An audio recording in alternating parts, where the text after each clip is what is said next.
এই জগৎ আসলে আমার থেকে আলাদা নয়। যে শিব আমার ভিতরে রয়েছে সে শিবই এই জগতের মধ্যে ব্যক্ত।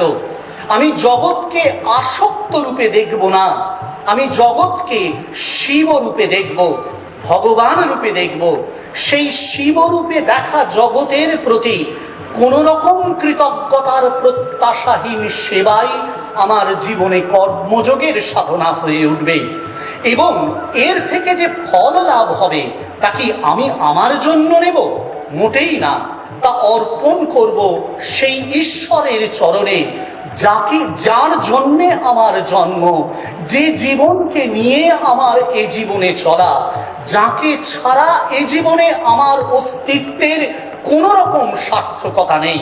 সেই ঈশ্বরের প্রতি আমার সমস্ত কিছু অর্পণ করব।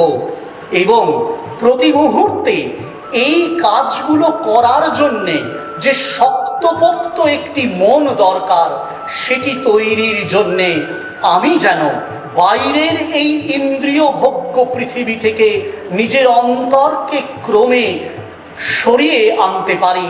চিত্তের বৃত্তিগুলোকে নিরোধ করার জন্য রাজযোগের যে বিখ্যাত ধারণা, ধ্যান, সমাধি, তৎ জপ তদর্থ ভাবনম, সেই ভগবত নাম জপ এবং তারই অর্থ ভাবনা